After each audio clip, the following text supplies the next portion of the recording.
Türkiye'de nasıl ırkçılık var? Mesela Mezopotamya ya da Orta Doğu bölgesinde batı tarafından gelen insanlara ırkçılık yapılmıyor.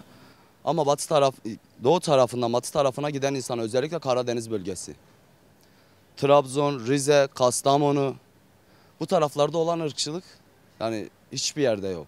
Öyle söyleyebilirim size. Buradaki adam inşaat işçisidir, oraya gidiyor. İnşaatta çalışmaya. Adamlar ağır bir tahrikle karşı karşıya.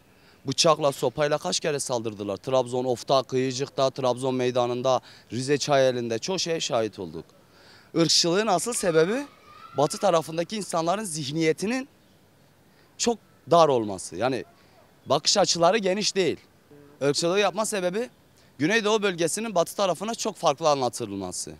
Herkes terörist. Kardeşim, herkes terörist olamaz. Bunun herkes bilincinde olan bir insan.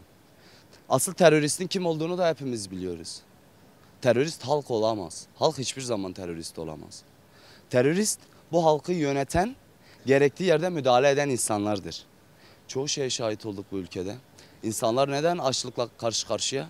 İnsanlar neden hırsızlık, uyuşturucu oranı çoğalmış?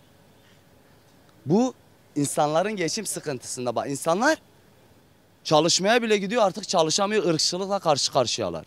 Ve ben bunu kabul etmiyorum. Çeşitli oluşumlar. Mesela batı tarafında çok farklı oluşumlar var. Mesela Kürt halkını özellikle bitirmeye amaçlı.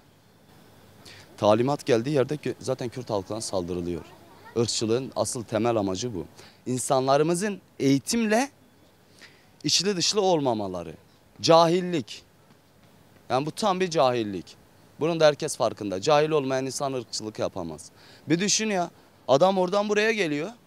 Burada bir ırkçılıkla karşı karşıya kalmıyor.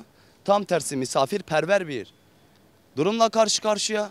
Ama karşı tarafa bakıyoruz, buradan birisi gittiği zaman taşla, silahla, sopayla, bıçakla insanlara saldırılıyor. Siyasi söylemlere şöyle gelecek olursak, Türkiye Büyük Millet Meclisi'nde zaten bunu birçok defa dile getirildi. Birçok parti tarafından.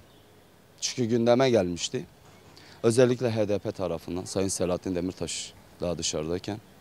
Irkçılığın olmaması için çok defa zaten dile getirdi. Ama insanlarımızın zihniyeti bunu kaldıramıyor. Mesela bir çözüm önerim var.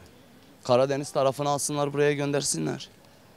Irkçılık nasıl olur herkes görüyor. Burada ırkçılık diye bir şey yok. Burada tam bir dostluk, kardeşlik var. Aile ortamı var. Ama oraya gittiğinizde bir git. İnsanların sana karşı olan yaklaşımını görsen, Diyarbakırlıyım de adamın direkt yüzü asılıyor. Şimdi bu politika olarak değil, bu tamamıyla devlet içerisindeki organizmaların, Kürt halkına olan düşmanlığından. Bunu hepimiz biliyoruz.